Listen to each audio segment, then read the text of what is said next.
जय श्री राम। मानस चर्चा में आप सभी का स्वागत है। आज हम सुंदर कांड के नामकरण पर चर्चा विस्तार से करेंगे। आप सब जानते हैं रामचरितमानस के पंचम सोपान का नाम सुंदर कांड है। इसका नाम सुंदर कांड क्यों है, इस बात पर हम विभिन्न पहलुओं के आधार पर चर्चा करेंगे और यह सिद्ध हो जाएगा कि इसका नाम सुंदरकांड इन सब कारणों के कारण होना ही चाहिए। सुंदरकांड वास्तव में वह वटवृक्ष है जिसकी छाया में अनगिनत लोग अपने अपने जीवन को धन्य कर रहे हैं, अपने आप को धन्य पा रहे हैं। आइए हम सब आज सुंदरकांड के उस अद्भुत सौंदर्य के बारे में विचार करें जिनके आधार पर रामचरितमानस के इस पंचम सोपान का नाम सुंदरकांड रखा गया है। तो हमारा आज का चर्चा का विषय यही है कि मानस के पंचम सोपान का नाम सुंदरकांड क्यों रखा। तो हम सब इस प्रश्न का उत्तर क्यों नहीं अपने आप पर ही विचार करते हुए प्राप्त करने का प्रयास करें। जब आप अपने आप पर विचार करते हुए इस प्रश्न का उत्तर पाने की ओर बढ़ेंगे तो आप पाएंगे कि हमारे जो हाथ के पंजे हैं उन पंजों में 5 अंगुलियां ही सामान्यतः होती हैं और पांचों के एकीकृत रूप को हम मुट्ठी कहते हैं, मुठिका कहते हैं, मुष्टिका कहते हैं। और यह जो मुट्ठी है एकता और शक्ति का पर्याय है, एकता और शक्ति का सिंबल है, एकता और शक्ति का प्रतीक है। और इस मुट्ठी की शक्ति का परिचय श्री हनुमान जी ने लंका में प्रवेश करते हुए लंका के सबसे अधिक ताकतवर शक्तिशाली रडार लंकनी को ध्वस्त करते हुए दिया है। मुठिका एक महाकप हानि रुधिर बमत धरणी धन मानी। यही नहीं, आप पाएंगे कि लोग जो लंका का सबसे अधिक ताकतवर सेनाधिकारी है, जिसे हम आज की भाषा में कहें तो 5 स्टार वाला है, जिसे लंका में दारुण भट्ट कहते हैं, 5 स्टार वाला, वो कौन है? रावण पुत्र इंद्रजीत मेघनाद। आप पाएंगे कि हनुमान जी का उसके साथ भी थोड़ा सा हल्का सा युद्ध हुआ था। वहां किस प्रकार से हनुमान जी ने उसे अपनी मुट्ठी का मजा चखाया। मुठिका मारी चढ़ा तरु जाई, मुठिका मारी चढ़ा तरु जाई, ताहि एक क्षण मूर्छाई। हम तो यह कहते हैं कि दुनिया के सबसे अधिक शक्तिशाली आतंकवादी के घर में घुसकर उसी की भाषा में सुंदर ढंग से उसे सुंदर पाठ पढ़ाया गया है। इसीलिए पंचम सोपान का नाम सुंदर कांड रखा गया है। अब हम अगले पहलू के आधार पर सुंदर कांड के नामकरण पर विचार करते हैं तो हम पाते हैं कि यह जो पूरी सृष्टि है, पूरी दुनिया है, वह पंच महाभूतों, पंच तत्वों से बनी है। हम दूसरे शब्दों में कह सकते हैं कि पंच तत्वों से ही यह सृष्टि संभव हुई है। इन पांचों तत्वों का जो एकीकृत नाम है वह नाम है भगवान। भगवान जो नाम है संसार के पंच तत्वों का एकीकृत रूप है। और यह भगवान शब्द आप जानिए कि किन पंच महाभूतों से बना है और कैसे भगवान पंच तत्वों का एकीकृत नाम है। पंच तत्व आप भगवान के नाम में ढूंढें। भगवान में पहला वर्ण भ है तो भ से भूमि, दूसरा ग से गगन, तीसरा व से वायु और व में अ से अनल और अंतिम पांचवा है न से नीर। तो इस प्रकार भगवान जो शब्द है वह इन पांचों की भूमि, गगन, वायु, अनल और नीर की प्रविष्णुता को बताता है। सुंदरकांड में इसी को दूसरे शब्दों में कहेंगे तो क्षिति जल पावक गगन समीरा, ये पंचमहाभूत क्षिति जल पावक गगन समीरा। सुंदरकांड की पंक्ति है गगन समीर अनल जल धरणी। गगन समीर अनल जल धरणी, ये है पंच महाभूत या पंच तत्व। अर्थात भगवान की विशिष्टता आपको सुंदरकांड में पग पग पर मिलेगी।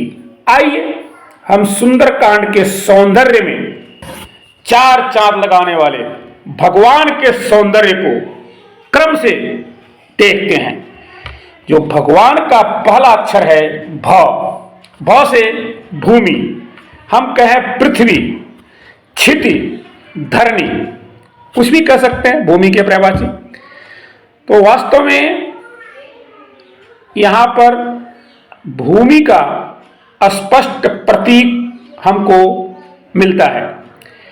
हम सब जानते हैं कि इस सोपान की जो भूमिका तैयार की जा रही है, भूमिका शुरू हो रही है, वह जाम्बवंत जी के वचन से हुई है। जाम्बवंत जी ने हनुमान जी से कहा राम काज लगी तब अवतारा। जैसे ही जामवंत जी कहते हैं राम काज लगी तब अवतारा, वैसे ही हनुमान जी सुनत ही भयउ पर्वताकारा, सुनते ही भयउ पर्वताकारा। और कैसा पर्वत? कनक बरन तन तेज बिराजा, मानव अपर गिरिन कर राजा। कनक बरन तन तेज बिराजा, मानव अपर गिरिन कर राजा। और सिंहनाद करी बारहि बारा, लीलहि नागौ जल निधि खारा। आगे सहित सहाय राव नहीं मारी, आनौ यहाँ त्रिकूट उपारी। बहुत सी बातें हैं। हम बात करते हैं भूमि की, तो भूमि पर ही यह भूधर है, पर्वत है, जिसका आकार हनुमान जी लेते हैं। सुन तहि भयउ पर्वताकारा, भूधर बन गए। और कैसा भूधर? कनक बरन हेम शैलावदेहम को समझते हैं, अतुलित बलधामम हेम शैलावदेहम। कहीं कहीं स्वर्ण शैलावदेहम पाठ भी मिलता है। तो कनक बरन तम तेज हनुमान जी का बनता है। और कैसा? मान हुआ पर गिरिन कर राजा। अब आप देखें, ये पर्वतों के राजा के रूप में हनुमान जी का स्वरूप है। इसका बहुत ही सुंदर सा भाव यही तो है कि एक राजा ही है जो अपनी प्रजा की रक्षा कर सकता है, अपनी प्रजा से सहयोग ले सकता है, जैसा कि हनुमान जी करते हैं। सिंधु तीर एक भूधर सुंदर, कौतुक कूद चढ़ो ताऊ पर। राजा ही अपने मातहत जैसे स्वर्णशैल, मैनाक और स्वर्ण नगरी के त्रिकुटाचल को सुंदर ढंग से आवश्यकता अनुसार समझा सकता है। हम थोड़ा टेढ़ी भाषा में भी कर सकते हैं इस बात को। एक बहुत अच्छी कहावत भी अपने यहाँ है कि राजा ही प्रजा का बाजा बजा सकता है। राजा प्रजा को चाहे तो मिट्टी में मिला सकता है। तभी तो हनुमान जी कहते हैं सहित सहाय रावण ही मारी। देखिए त्रिकूट के लिए क्या कहते हैं हनुमान जी, आना हूं यहां त्रिकूट उपारी, सहित सहाय रावण ही मारी, आना यहां त्रिकूट उपारी।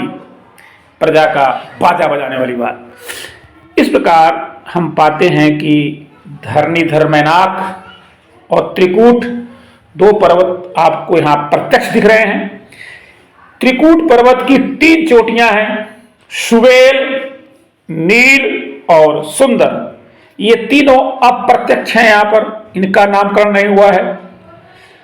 सुंदर वह त्रिकूट पर्वत की चोटी है जहां पर अशोक वाटिका है और उसी अशोक वाटिका में जगत जननी जनक सुता श्री सीता जी और श्री हनुमान जी की भेंट हो रही है। अशोक वाटिका सुंदर है। अशोक वाटिका में मां सीता जी और हनुमान जी का मिलन सुंदर है। अर्थात भूमिका और भूमि सब कुछ सुंदर ही है। इसलिए पंचम सोपान का नाम सुंदर कांड पड़ा है। जब भगवान के दूसरे वर्ण गौ की बात करते हैं तो उसका हमने आपको अर्थ बताया, ग से गगन। गगन का मतलब आकाश, और आकाश ही वह है जो श्री हनुमान जी को मार्ग बनाने का, आगे बढ़ने का मार्ग प्रशस्त करता है। और आकाश मार्ग वह मार्ग है जिस पर हनुमान जी चले। हनुमान जी का आकाश मार्ग से प्रस्थान, आकाश में सुरसा की परीक्षा में सफलता सुंदर। आगे हम देखते हैं कि गगनचर तक को खा जाने वाले रावण के रडार सिंगिका का आकाश मार्ग में ही सुंदर संहार। ताहि मारी मारुत सुत बीरा, बारिधि पार गयौ मति धीरा।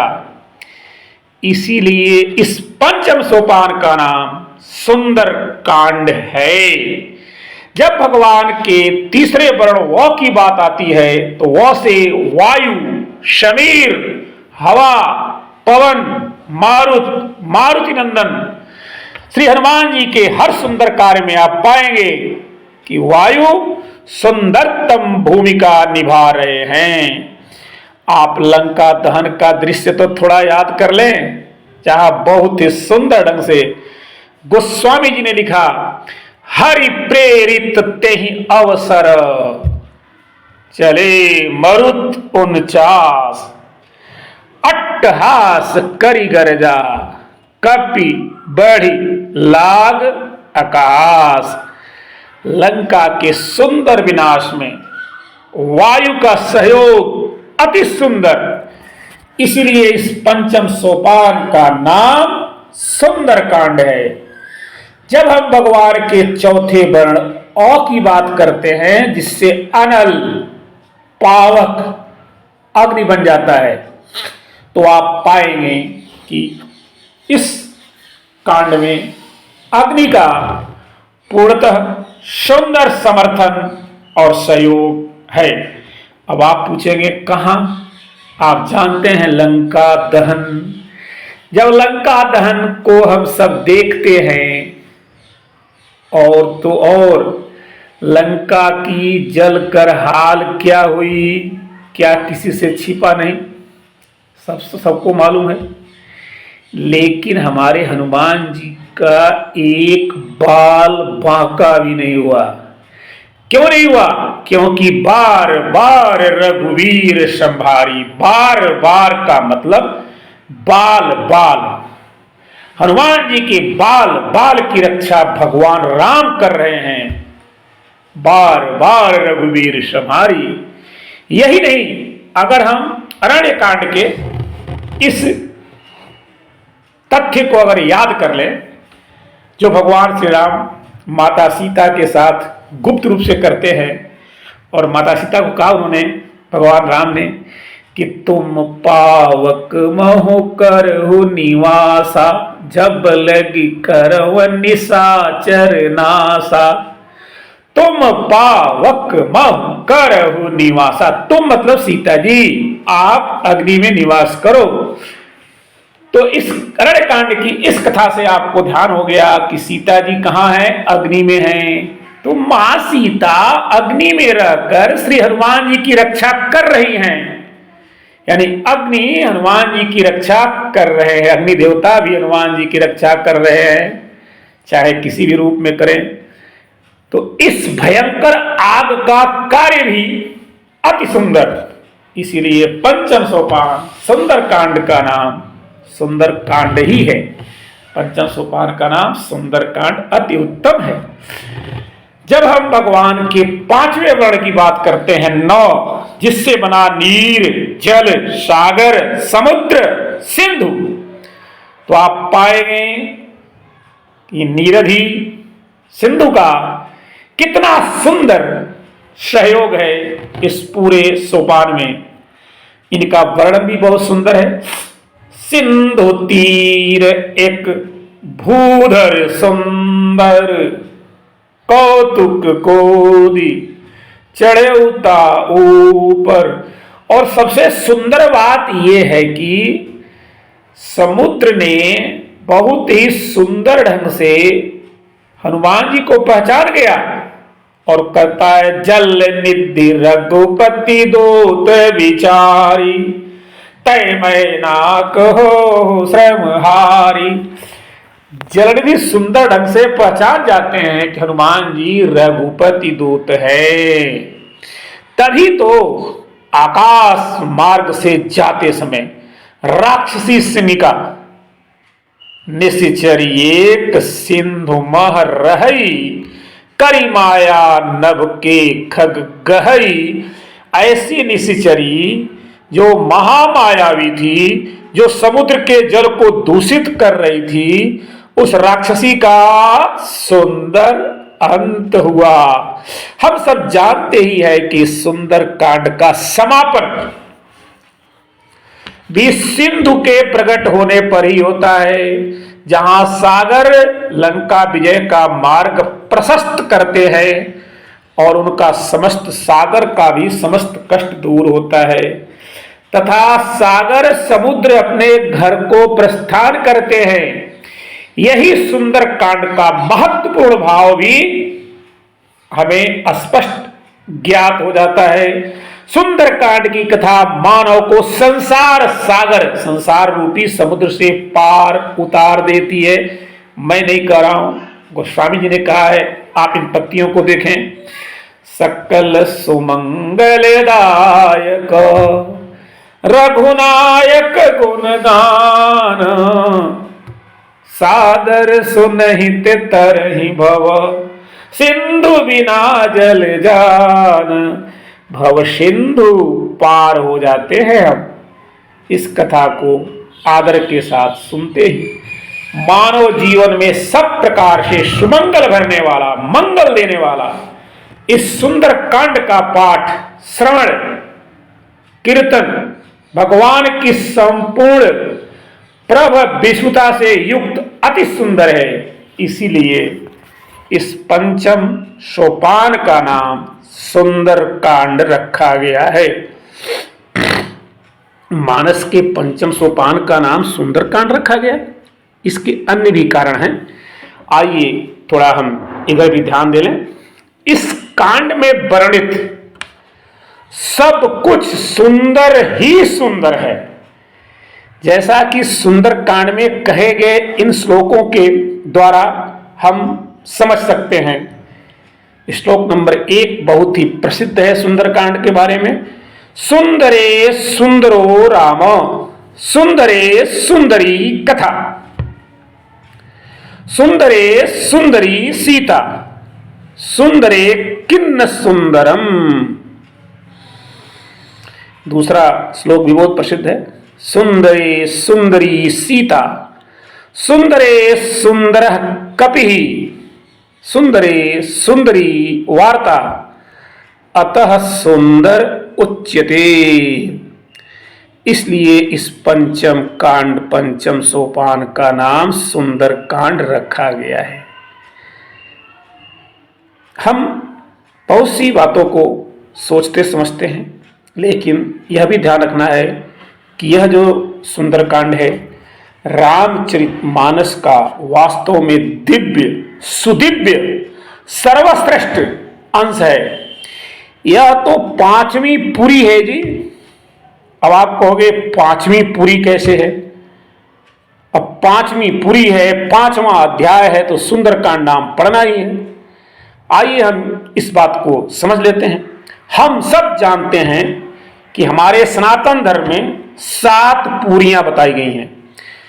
एक बहुत ही सुंदर श्लोक है, अयोध्या, मथुरा, माया, काशी, कांची, अवंतिका, पुरी, द्वारवती चैव सप्तैते मोक्षदायिका। ये 7 पुरी मोक्ष देने वाली हैं। और सुंदरकांड साक्षात 5वीं पुरी है। पहली पुरी अयोध्या, दूसरी मथुरा, तीसरी हरिद्वार जिसको हम माया पुरी भी कहते हैं, चौथी पुरी काशी, 5वीं पुरी कांची जिसे कांचीपुरम भी कहते हैं, और छठा उज्जैन जिसे अवंतिका भी कहा जाता है, 7वां द्वारिकापुरी जिसे द्वारावती भी कहते हैं। ये 7 पुरियां हैं। इनमें से जो 5वें नंबर की पुरी है वह है कांचीपुरी। कांचीपुरी के बारे में तो बहुत ही सुंदर ढंग से किसी कवि ने लिखा है और बहुत ही विख्यात है। मन भावन कांचीपुरी, हनुमत चरित ललाम। मन भावन कांचीपुरी, हनुमत चरित ललाम। सुंदर सानु कथा तथा ताते सुंदर नाम। आपको ध्यान देना चाहिए कि 5वीं पुरी का नाम कांचीपुरी है। कांचीपुरी के 2 सोपान हैं, शिव कांची और विष्णु कांची, जो सुंदरकांड में स्पष्ट एकदम क्लियर कट दिख रहे हैं। सुंदरकांड में आपको पता है कुल 60 दोहे हैं, और जब हम इन्हें आधे आधे भागों में बांटते हैं तो 30-30 दोहे के 2 भाग होते हैं। प्रथम 30 दोहे में शिव चरित शंकर स्वयं केसरी नंदन, अर्थात श्री हनुमान जी के चरित्र का चित्रण है। आगे जब 30 दोहे आते हैं उसमें विष्णु चरित अर्थात श्री राम जी के चरित्र का स्पष्ट चित्रण है। इस प्रकार यह पंचम सोपान हरिहरात्मक कांड है।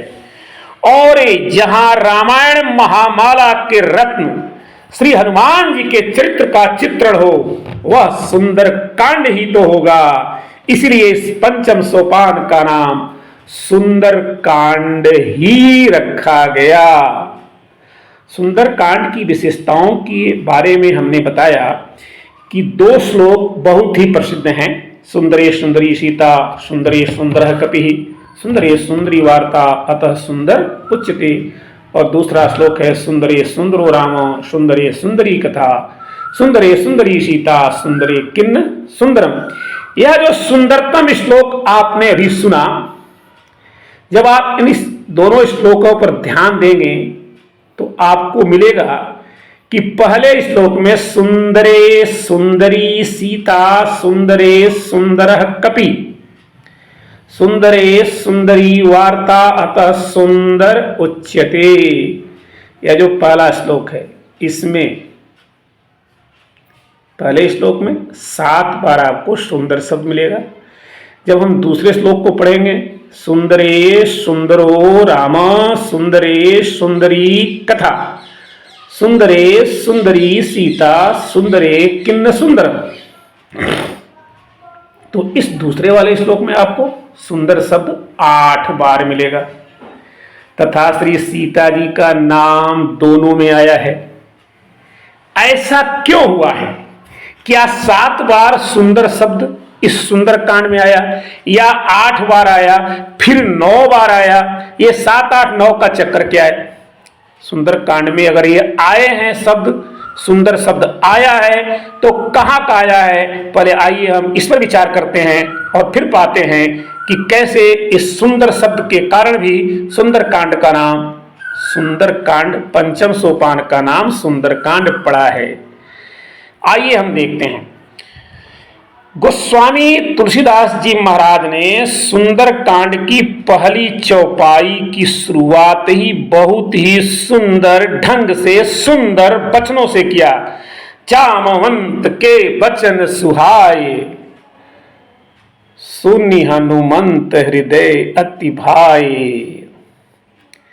सुनि हनुमंत हृदय अति भाए। और जब हम आगे बढ़ते हैं तो पहली बार एक पर्वत के प्रसंग में सुंदर शब्द का प्रयोग किया गया।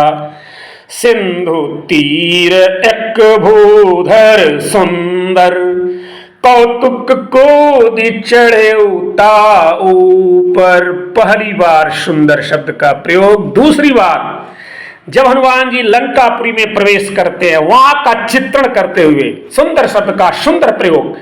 कनक कोट विचित्र मणि कृत सुंद, सुंदरायतना घना। कनक कोट विचित्र मणि कृत सुंदरायतना घना।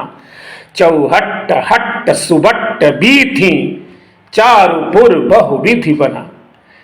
तीसरी बार की जब बात आती है तो जब रावण जगत जननी मां सीता के समक्ष अपना प्रणय प्रसंग निवेदित करता है, उस समय मां सीता जी उसको ललकारते हुए प्रभु श्री राम की भुजाओं की सुंदरता का चित्रण करती हैं।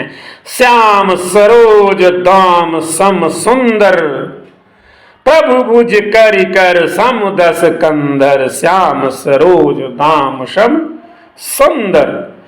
जब चौथी बार की बात आती है तो आप पाएंगे जब श्री हनुमान जी श्री राम जी द्वारा दी गई मुद्रिका को मां सीता जी के समक्ष डालते हैं। कपि कर हृदय विचार दिन मुद्रिका डारी। तब जब मुद्रिका को डालते हैं, जब मुद्रिका को गिराते हैं, और जब उस मुद्रिका को सीता जी देखती हैं तो क्या कहती हैं? तब देखी मुद्रिका मनोहर, राम नाम अंकित अति सुंदर। राम नाम अंकित अति सुंदर।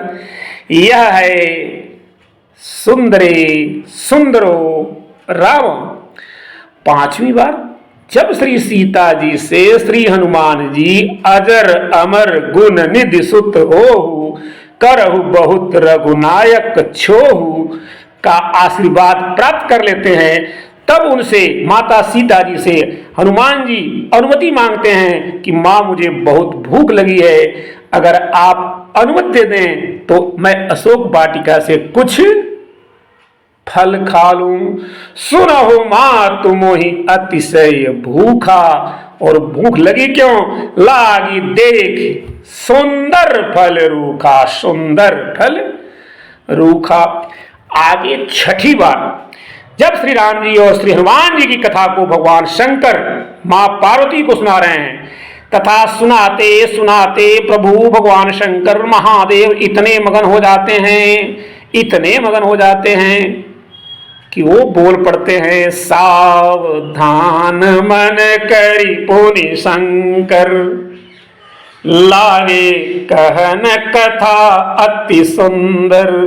लागे कहन कथा अति सुंदर। यह है सुंदरे सुंदरी कथा। सातवीं बार जब प्रभु श्री राम लंका के लिए प्रस्थान करते हैं, तब हर श्री राम तब किन्ह पयाना, सगुन भये सुंदर शुभ नाना। सगुन भये सुंदर शुभ नाना। आठवीं बार सुंदर शब्द का प्रयोग बड़े ही सुंदर ढंग से स्वयं प्रभु श्री राम ने किया है और संसार को ज्ञान भी दिया है। सठ सन विनय कुटिल सन प्रीति सहज कृपन सन सुंदर नीति, सठ सन विनय कुटिल सन प्रीति, सहज कृपन सन सुंदर नीति। इस प्रकार हमने देखा कि सुंदर कांड में 8 बार सुंदर शब्द का प्रयोग हुआ है। अगर किसी हमारे विद्वान साथी को, किसी भी छोटे मोटे बड़े भाई बहन को इससे अधिक बार सुंदर शब्द मिल जाए तो कृपया मुझे भी उसे बताने का कष्ट करें, मैं उनका बहुत ही आभारी रहूंगा। हाँ, एक सुंदर वर्णन और है इसमें, जिसे सुंदर शब्द की आवश्यकता ही नहीं है, हम उसे नवा सुंदर शब्द कह सकते हैं। नहीं कह सकते हैं क्या? कह सकते हैं। अब आप पूछिए वह है क्या? वह है कि साक्षात सौंदर्य की सुंदरतम ढंग से जो मूर्ति है वहां पर, हम कहें देवी हैं, जगत जननी मां सीता जी, आहा, उनका बहुत ही सुंदर वर्णन, सुंदर स्वरूप, श्री सीता माता का स्वरूप लंका में विराजमान है। अब माता सीता का सौंदर्य कितना सुंदर है, इसके बारे में हम थोड़ा पीछे चलकर गोस्वामी जी की इन पंक्तियों को देखते हैं कि वह कितनी सुंदर है। सुंदरता कहूं सुंदर करई, छवि गृह दीप शिखा जनु बरई, सब उपमा कवि रह जुठारी, के पट तरऊ विदेह कुमारी। यहीं गोस्वामी जी को संतोष नहीं होता है। गोस्वामी जी कहते हैं, जो छवि सुधा पयो निधि होई, जो छवि सुधा पयो निधि होई, परम रूपमय कक्षपु सोई, शोभा रजु मंदरु सिंगारु, मथय पानी पंकज निज मारू, एही विधि उपजय लक्ष्य जब, सुंदरता सुख मूल, तदपि सकोच समेत कवि, कहीं शीय समतोल। इस प्रकार हम पाते हैं कि सुंदरता कहूं सुंदर करई, सुंदरे सुंदरी सीता, साक्षात सुंदरता सुखमूल, सुंदराचल के सुंदर उपवन अशोक वाटिका में आनंद कंद सुख राशि सुखधाम प्रभु श्री राम का ध्यान कर विराज रही हैं, जिसके कारण सुंदरकांड का सौंदर्य, सुंदरकांड की कथा, सुंदरकांड का स्मरण, सुंदरकांड का श्रवण, सुंदरकांड का पाठ, सुंदरकांड का नाम दिन रात कण कण को सुंदर बना रहा है और भक्तों का कल्याण कर रहा है। इसीलिए इस पंचम सोपान का नाम सुंदरकांड रखा गया है। इसीलिए यह पंचम कांड का नाम सुंदरकांड रखा गया है। यह है सुंदरकांड नामकरण का सौंदर्य। जय श्री राम, जय हनुमान।